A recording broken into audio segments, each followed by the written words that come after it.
Welcome back to Brothers in Boots. I'm Mike, Jeff. and today we will be talking about choices in your boots when it comes to work conditions and how different work conditions affect things that you should particularly choose in not stock models or look for in stock models if your particular brand of choice happens to offer enough options. So if we start with like wet water conditions, um, if you encounter a lot of water, if you're standing in water, whether that's standing in water for an hour or standing in water for a few minutes or all day, these will all make differences in what you choose. Uh, Maybe you should be wearing muck boots. Maybe you should be wearing over boots when those situations occur. Uh, Personally, I would choose over boots because I need and want the arch and the sturdy boot. So I wouldn't want to substitute wearing the best footwear for a situation that might hurt them. So I would choose to wear an over boot over top.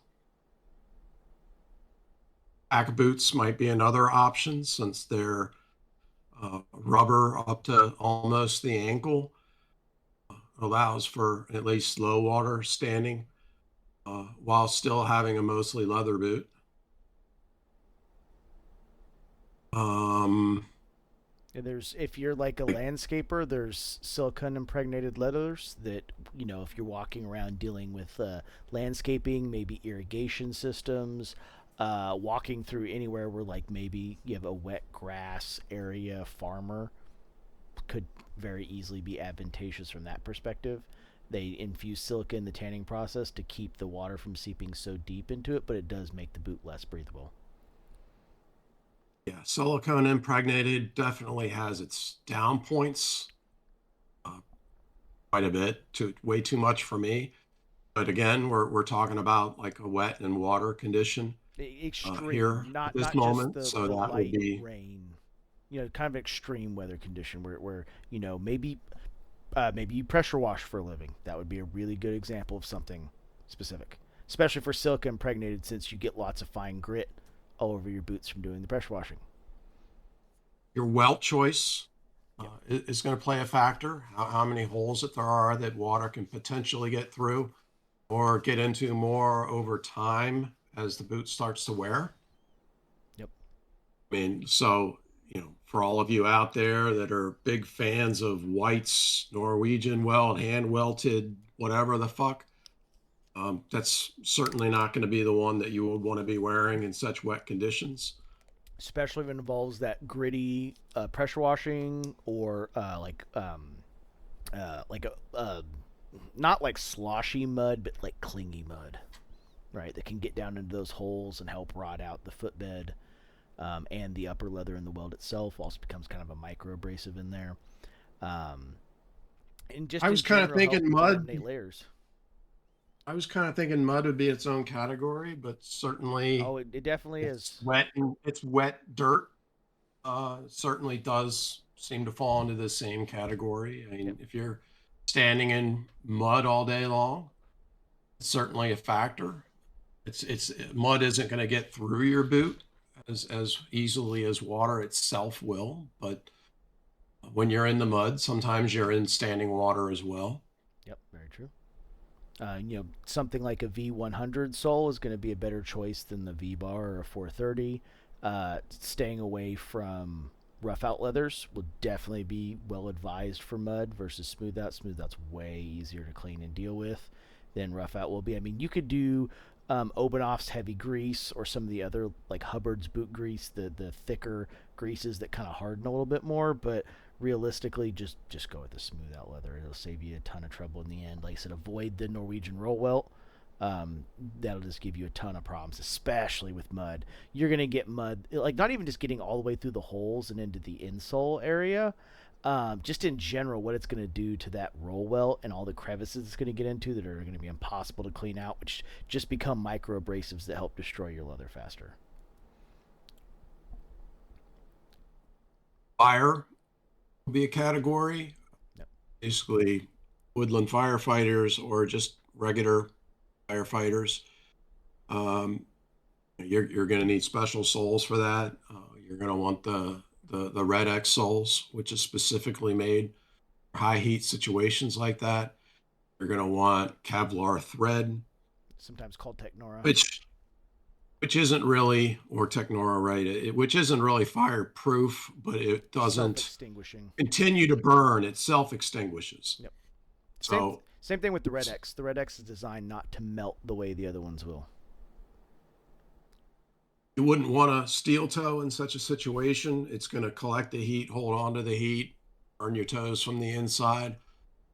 So no steel toe in that situation. So those are all factors with the fire. I guess wet is also a factor. You're using a lot of water to put out the fires, but not so much really standing in that water per se, or at least not usually a very thick amount of it. I guess you could end up in the basement and end up in a whole lot of water, but the the other factors that we mentioned have to be the ones that you consider in this situation, not the water. Yep. Hopefully, you're Rough not out. standing in it for very long, and No. this leather at 8 ounces thick is gonna hold off an awful lot of water all by itself. Yeah, it's gonna make them very heavy. It's also since for firefighting, there's gonna be lots of abrasive materials, branches, rocks, stuff that's gonna want to scratch and cut at your boots. So rough out lowers are definitely generally preferred in this scenario. This is one of the more extreme examples. Welders, machinists are going to fall into a lot of these same categories that are going to want some of these same self-extinguishing, non-melting materials as well. Um, sole choice is pretty much exclusively going to be a V100. There might be other self-extinguishing soles, but I don't know. I've never heard of anybody using them for firefighting besides the 100, especially since it's mostly uneven terrain. This is definitely one of the biggest reasons for why somebody came up with the idea of the rough out sole, Mm-hmm. the rough out leather. Definitely a situation where you want to be using the rough out. Surfaces is a factor, like flat surfaces maybe if you're working in an office, if you're on hardwood floors, linoleum, concrete, asphalt, walking through the mall, walking around on carpet. These are, you know, all going to be a factor in what you choose to wear. Um, as far as is it a soft composition that's going to be forgiving? Is it going to absorb for a lot of impact while walking on these hard surfaces? Is it going to have a long life, or is it going to wear fast and have to replace the outsole a lot more often because the surfaces are scrubbing at the bottom of your boots more? Highly textured versus highly polished. Like warehouse concrete versus concrete in like a shop, like for a carpenter, for example. The famous example is Indiana Jones wearing the Alden Indies because that's what Harrison Ford wore as a carpenter. That neoprene cork sole do great on polished surfaces, anti-fatigue mats, carpet. Not going to do so well on very textured for grip concrete like you'd find on like sidewalks or some of your larger scale warehouses where it's going to grind away at it pretty quickly. Other things that would matter is flexibility. A lot of times when you're on flat surfaces, the more flexible, the better. So that's going to be staying away from patterns like lace to toe. If lace to toe, especially if you're bending down a lot, isn't necessarily the best pattern from that perspective. Monkey boot can kind of fall into that same category with the lineman's patches and the eyelets going all the way to the toes. That one seems to be a little bit more up for debate, though, because a lot of people do like what they can do with the monkey boot. I mean, it's the reason it was called the original roofer boot. So, that one's a little bit more up for debate, but the standard lace to toe pattern is going to put a lot of stiffness around where your toes flex. Whereas a monkey boot's going to go beyond your toes, so it's a little bit more forgiving from that aspect if you can break in the lineman's patches. But it's also a good reason why not to get a lineman's patch. A lot of people like to add a lineman's patch for a splash of color. A way to kind of two-tone up the boot without really committing to two-tone. Walking on flat surfaces is a perfect example of where you would definitely not want to do that. There is options like a lineman's flat, but even those have some downsides when it comes to flat surfaces. They are meant for people that are going up uneven terrain, that need the extra protection, that are wearing equipment that would, wear those areas out. Thus, lineman is in a logger, a lineman, a climber. Um, and in general, when we talk about flat surfaces, a lot of times we can get away with thinner, more flexible leathers too. Now, that's not always. It depends on what you're specifically doing. Obviously, if you're like a heavy warehouse worker that's, moving stuff around on a forklift and kicking pallets all day, that's probably not a wise choice. But for a lot of these flat surface jobs, you're going to find that there is a lot more forgiveness in terms of dressier leathers, lighter leathers, more flexible leathers. There's some merits to stiffer leathers if you can handle the break-in. But a lot more of the options are open. Flatter surfaces tend to also lead away from things like the V100 lug sole, the V bar, the mini lug, Dr. soles, half soles in general, or even a leather sole. Or a wedge. Wedge too. Yeah, I forgot about the wedge. Wedge is another good example of that. The flat is one of the few times that the leather sole might be your favorite sole. I mean, you're definitely not going to firefight in a leather sole. That's for sure.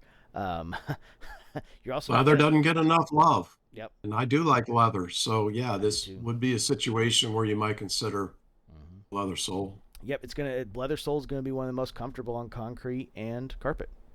It's going to give a little bit more shock absorption in terms of walking. It's going to be way more flexible. Once you rough leather up, it's actually fairly grippy as long as it's not getting soaked. You know, Uh, but the V100 is a good example of a sole you might not want to use in this case. Obviously any kind of cockers, clearly not going to help you out much at all. I mean, unless you really need them spikes for that carpet grip, they'll definitely grip in that carpet, and penetrate down to the carpet pad as well at the same time. Your office will well, you love better them. not be walking anywhere where you like the people that own it. Yeah, kid, especially on their hardwood floors, right? Um, yeah, I mean that's uh, shoot, lost my thought. Said something that just sparked something, but uh, oh, you said no V100. You could still do like the White X. You could. Be a It. decent choice. The honey might still be a Yeah. decent choice. They're both a little bit softer composition that you could do okay in those flat surfaces. Obviously overkill and not needed, but would still work. Certainly be something to be considered Yeah, I mean, if depending that's if on. that's the look, or you want a multi-utility boot, that's definitely an option. Like a white X is generally the smartest way if you want the look of a black sole and you want to be able to wear it in winter. And a honey, if you want that natural look or just something softer for concrete, are both good options. They just tend to pick stuff up. They drag stuff. They could potentially damage floors, especially like that hardwood example. If they get like a rock in there, you don't notice you have. That's just some of the benefits of something like a 430 or a V bar or a Dr. Souls that kind of keep you away from that. But it definitely is doable. Probably not in an office. Office would be an example of probably stick with something that's a single layer. But that's the one of the best examples for leather. Like that's where leather shines. Chemicals is a category to think about when you're Mm-hmm. buying your boots. Oils, shop fluids, fuels, diesel, gasoline, whatever. Paint. If you're in floor cleaning, you're working on chemicals for cleaning those floors. So you've got that, various solvents. Maybe maybe you're in an area where you're walking around in a lot of snow that's been treated, and you got to think about the salts they're all throughout that snow. So, I mean, there's a whole lot of chemical situations that are going to be specialized for various people. I can't begin with examples of what all these chemicals are, but the chemicals should definitely be a factor in what you're picking. Yep. No It would light be a color. situation where I would say that you should be going a totally smooth Yeah. boot, not a rough out, so that you can hose these chemicals off quicker and easier. Yep. No light colors because you'll never keep the boot the same color. The second you get hydraulic fluid or diesel on it, it'll never go back to the same color. Black's your best option. Less holes in the uppers, the better. Just in case a chemical does get spilled on and does make its way in, it'll definitely help you out a lot in the long term there, especially if it's a solvent that could potentially start breaking down the glue. Another Work leathers would be what you would want because they're the way that they're made and tanned. They put up with a lot more of the chemicals by design, Yep, and so they're going to hold up more. just thicker in general will help too with some of the stuff that's going on there. Maybe this is another example where an overboot might not necessarily be such a bad idea. It's something a little bit more replaceable that you could take off after it's taken enough damage. This could help there. And then sole choice is probably going to be keen there. Now, depending on your chemical makeup, probably should look into which composition is the best option, just in case the chemicals have some kind of negative impact to one of the soles that you've picked. A good example of that would be like any neoprene cork or Dr. Sol's cork or any corded. Those cork and cords can absorb those chemicals, so it can pull it into the sole, which is obviously no good. So full rubber's probably best, and then even then, maybe looking at some of the compositions that are available that might work one way or another towards whatever you're working with. Chemicals is a pretty wide range. So there's a ton of variables here that, I mean, we could spend 3 weeks detailing potentially any chemical that does exist in a workplace that could be used and or spilled on boots. How, why, what for, so on and so forth. I'm sure, even if you work in something like a nuclear reactor, they probably have a set of codes and guidelines you've got to follow for stuff that might not necessarily even be entirely liquid. So, A lot of the guys in this category are going to be auto mechanics, truck mechanics, heavy equipment mechanics, mechanics in general. These guys are going to be the ones that are encountering a whole lot of these chemicals, and some of them new and some of them old. Sometimes you're going to get an awful lot of nasty caked up shit all over your boots. And this is a situation where you want to smooth so that you can hose all that stuff off, it's not or you getting could scrub it ingrained. rather easily. Yeah, it's not getting ingrained in the rough out either. Like diesel mechanics specifically, lots of stuff that comes off that diesel engine ain't just pure liquid. And you don't want to be had to get out the suede brush or something to really scrub to get that out of the rough out. Hydraulic engineer is another good example for people who work on hydraulic systems in like high-end manufacturing plants or heavy industrial machines.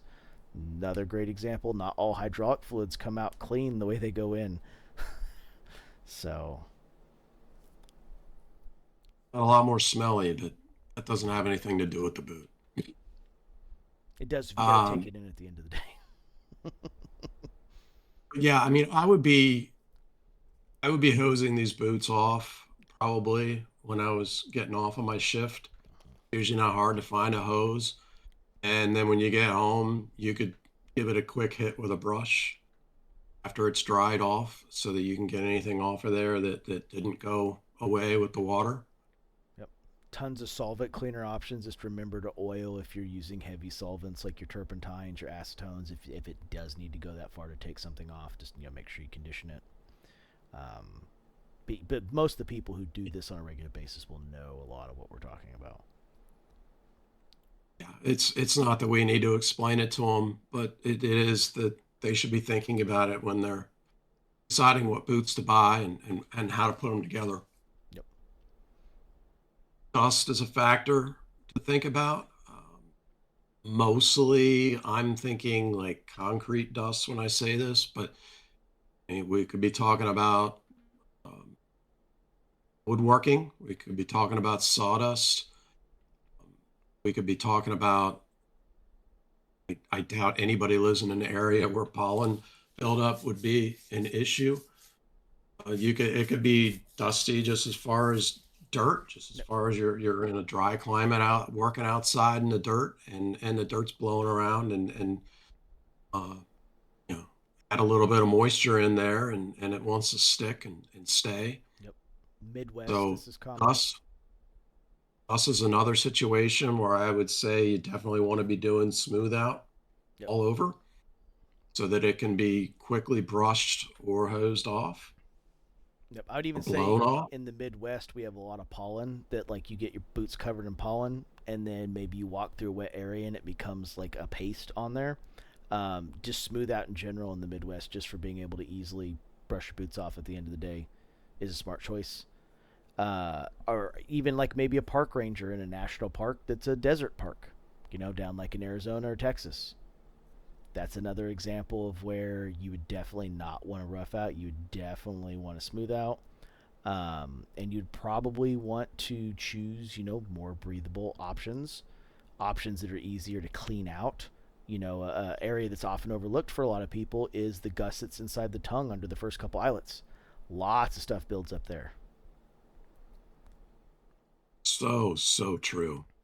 I mean, it is a pain in the ass to remove all your laces, pull that Kelty out and clean under that area. But yeah, it gets full of everything and it starts, they're abrasive. It starts killing your boot from the inside and Yep, and the tongue is one of ripping the the leather, thinnest pieces of leather on rubbing it the. off. Yep, the tongue's the thinnest piece on the whole boot. Like usually that's between 2.5 and 3.5 ounces, depending on the maker. And especially for the gussets that go all the way up to the top. Now, some of the makers that do only partial gussets might use the same leather that you ordered with the boot. It's a matching leather, but generally speaking, they still skive the tongue down some to make it more comfortable, and it's going to be the thinnest part of the entire boot. Cold conditions is something to consider. Want to Maybe you want to insulate the boot. Maybe you want to insulate part of it, but not all of it. I think most of them come with a heavier insulation in the bottom than the top. Those are things that could be changed depending on what you think your needs are. If you think you're going to be wearing thicker socks because you're in a cold climate, then of course you want to make sure that your boot is big enough to be able to hold that bitter sock. Maybe this is a situation where you want to lace the toe so that you have more control over how tight or loose your boot is, so that you can wear a thicker sock and still be able to wear the same boot. Um, Protective toe, if you need one, is going to be a factor in the cold because a steel, I mean, just like with heat, a steel toe um, can really collect the cold and really start to make you colder quicker as you go through your day. Yep, this is another example where leather is bad because leather will pull both hot and cold up through the ground into your sole. If you've ever, wore a leather sole on like a 5-degree day, your feet will always be colder in leather than it will in rubber with a little bit of insulation going through. Just because that leather sole is a little bit more breathable. There's a theory that leather soles make you a little bit more grounded to the earth from a spiritual perspective. But guess what? That also they absorb more heat and cold than a rubber sole does. And going on with that, maybe you go up a width for a wool insole for extra insulation on the bottom layer. It's another reason to go up a width. Excellent point. There's some people that have been buying some wool insoles for their boots that I've seen them talk about. I think And it's called the like you Buffalo said, that would be Company. an extra width in order to be able to do that. Yep, I think it's called the Buffalo Company. It's the alpaca wool insole or something like that. I've seen a couple people mention it before. Um, Another example is in the excessive cold is certain compounds like the white X stay softer in the cold. Not even just snow and ice. They just in general stay softer, especially when it's under 20 degrees. So certain sole options, neoprene cork's another example that isn't nearly as affected by cold as just pure rubber. Or to take the white X and the honey a step further, they've got the Arctic soles Yep. that they do wear awful fast. So as well as a lot of other things, there's pros and cons. Yeah. In the Arctic soles, so there's two approaches when it comes to ice with the Arctic soles. You could do the Arctic soles, but I think the general recommendation would be using something like heel attacks or some kind of strap-on spikes. That way you can use your original sole because the Arctics will wear out like crazy in the summer. You almost can't wear them in the summer because as they get warm, the pieces that are embedded in it will literally break free, and then that's the only thing that's causing you to grip on ice in the first place. I thought icy would be a separate category, but we've kind of moved into that as well with the cold. Icy has its own problems that go beyond the cold. Obviously, ice is slippery. Ice can't always be seen and predicted. And as we get older, ice can mean some terrible injuries. So if we can do things to stay on our feet, all the better. As far as pain, as far as the hospital, as far as lots of things. So having a an outsole that's going to be able to keep help keep you from falling. Obviously, it can't do everything. You still need to be careful, but uh, once that sole gets hard and stiff and freezes, your the chances of you slipping and falling your ass go way up. So the White X and the Honey with their softer composition are going to be better for you in an icy situation to help keep you on your feet. You can take that a step further, like we just said with the Arctic, which is even softer composition than the White X, which wears a whole lot faster and can fall apart in heat. But if your condition is ice and ice is what you have to live with and think about, then maybe such a sole is necessary. Yep. And like I said, there's also other add-ons too that you can put onto your boots that can give you extra grip and ice. Heel attacks are one. I've seen a number of different devices that do a bunch of different things that essentially work like chains on tires. The biggest thing with the Arctic is remember there are grip pieces impregnated into that rubber that are like literally sprinkled in when they mold it out to be in place and hold. Kind of like those winter grip tires that have like the little green crystals and crap in them. That's essentially what they're doing with the Arctic soles. So in the heat, they will literally just break free like those Arctic tires will on a hot summer day. It's the exact same concept. Next one, hot weather. Um, is not the same thing as fire. And that'd be more like I live in Texas. I live in Florida. I live in the Keys. I live in the islands. Wherever you happen to live, it's hot as fuck. um, these are factors you want to think about with your boots. Do you really need that thicker leather? Maybe it's better to pick one that's a little bit thinner. Maybe you want to pick a shorter boot. Of course, there's still snakes in the hot weather that you might want some height in your boot for, but if you don't, maybe the shorter boot would be a little cooler. Uh, Canvas boots can be cooler. Frank's Riker is one that incorporates canvas to try to help out with the heat a little bit more. But sweat is an issue, of course, with hot. You want to make sure you're wearing the same socks. Um, if you haven't figured it out yet and you're still a little bit green, wearing cotton socks is a mistake. And if you're still wearing them, fucking stop. Yep, Darn Tough, It, Camel City Mill, Worn. There's a bunch of different brands. Find a merino wool, start there, and grow your collection.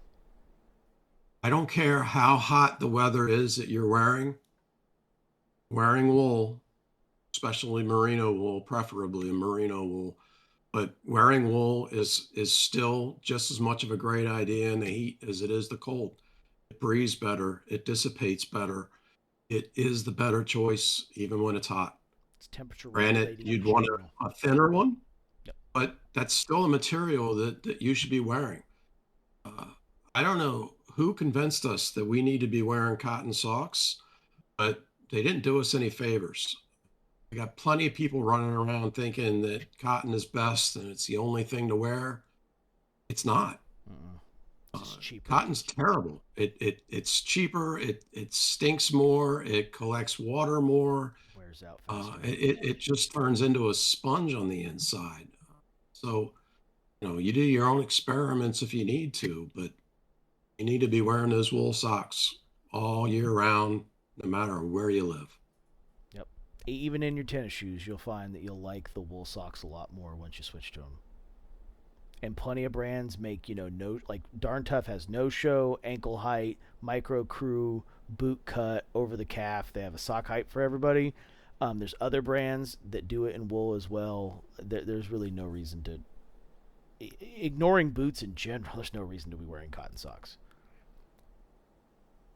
I a lot of I don't know how popular they still are, but back in the day, a lot of businessmen would only wear those. What was it? Gold toe socks was a brand. Yeah, they're the cashmere Tho- socks, which is a style of wool. Yeah. Those weren't cotton. Yeah.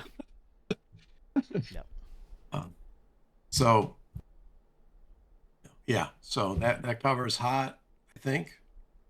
I think so. Or anything you want to add for the hot? Another thing that might be a good idea for a hot is once again sole composition. The softer compositions are going to wear significantly faster and hot. As they get stickier, they're going to wear out quite a bit quicker. Think of it like tires on a car. You don't drive winter tires in the summer, and you don't drive summer tires in the winter. Same thing applies and that's really based on the composition of hardness versus softness. It's exactly the same thing here. But there's a reason Goodyear made soles for a long time, because the same concepts with car tire rubber apply to boot sole rubber. Almost identical. I think the last one we have would be like rocky conditions, like the opposite of the flat flooring that we had discussed. If you're working, if it's rocky, uneven, sharp. If you're in the mountains, if you're just just hiking on a trail, um, there's situations where you need grip, where you need the thicker soles, the more aggressive soles with the more aggressive bottoms. That's B100. Um, Abrasion's a big thing, so rough outs preferred. Higher heel if at all possible. Higher heel helps you a lot on uneven terrain. This is one of the few where the last actually kind of does play a factor in the condition. A lot of these other ones we mentioned, you could really go either way when it comes with the last, but this is one where a taller heel in general is going to be a bigger benefit. You're going to probably a V100, maybe not necessarily a Red X, but at least a V100. Even a White X is better than nothing in this case, even though it might be warmer conditions where it doesn't necessarily thrive the most. It is because a White X is also called the Fire and Ice Sole, so it is flame extinguishing, so you can use it just like a Red X in terms of fire. It is fire rated. Um, I don't know why you just said Red X for Rocky. I can't think I of meant any. in terms of fire, but yeah, I'm just saying like regular V100, a White X, even a Honey. If you had to use a Honey, this would be a good example for it over something like a V bar or like a 430. Abrasion's the name of the game. You might run into some wetness in these rocky conditions. You might run into some dusty scenarios, but rough out's still going to be your friend with the abrasion, especially we're talking about hiking, volcanic rock, mountainous rock. A lot of times logging deals with a lot of rocky as well. Same with firefighting. Um, the thicker midsoles, the thicker slip soles are going to be a benefit here, especially for some puncture resistance in rocky. I mean, maybe And even of course, we're talking a lot more than just the bottom. yeah. We're talking about the uppers. You want this is when you really need thicker uppers. Make sure that nothing is going to go through. Like you said, the rough out for abrasion resistance. Higher temper leathers help here too. So like bison, while it's 10 ounces in a lot of cases, this is an area where bison might not shine the best because the higher temper is going to help with rock not just slicing right through real easy. Your standard abrasions like a warehouse or a job site and whatnot aren't going to quite compare to some of the conditions we're talking about here, where some of these rocks are quite literally razor sharp. I So think we covered all the categories. I can't think of any categories we didn't. Like I said, I mean, that this isn't meant to be any type of Bible for anyone by any means, but just to just food for thought, just things to be aware of and to think about and to make plans for when putting together your boot, and whether you can have one boot for everything or whether you need to own two or three for different situations. But these are factors that need to be thought about. Some of the choices that we can make in our boots can hurt us for what we need to be wearing instead of helping us. So, if you're gonna choose that lineman patch because you think it looks cool, you need to be thinking about maybe whether it's counterintuitive to whatever situations you're actually going to be in. absolutely. The other thing too is not all of these situations stand alone in a bubble. You might fall into three of these. Like your specific job might fall into three of these, or your specific lifestyle might fall into three or four of these categories. And weighing the options between the categories is a smart choice, because you might find, I would say, probably for both of us, for example, rough out leather is a hard sell. A lot of the benefits of the rough out leather adds a lot of extra pain in the ass stuff. Like, it's technically more maintenance free if you're okay scrubbing, a brass brush over it every time you need to get everything out of the rough out. I'd much rather just use a regular horsehair brush on smooth out personally. I mean, these are all realities. I mean, you can always wax rough out to kind of help yourself out and whatnot. And there's tons of ways you can get around a lot of this. But just like there's key things like, hey, I can get that Norwegian roll welt with Franks. Well, I mean, if you're a landscaper, I probably wouldn't. That'd be Right. one of the worst times of getting a Norwegian roll welt. And just stuff like this. So it is food for thought. This is not supposed to be an exhaustive list. An exhaustive list would be a 5-hour video, and we would have to go down a list of jobs that could meet multiple categories and start talking about them in depth. It's just think about the specifics that are maybe not like an once a week with your work, but like your everyday conditions. As usual, we're reading through the questions in the comments. If there's anything where you wanted a little bit more than just a guideline to help you think about something, if you wanted to ask some specific questions on a specific situation and you think that we might be able to help you out with the answer, then go ahead and ask. We'll field everything the best we can. If not, we could point you in the right direction, because chances are, if we can't help you answer it, we can point you to a couple makers that could very easily probably give you a good opinion on it. Great point. Sometimes knowing who to talk to is a lot more important than having the answer. Yep. Anyway, thanks Okay. everybody. Like, comment, subscribe. Thank you. Have a nice day. Cheers.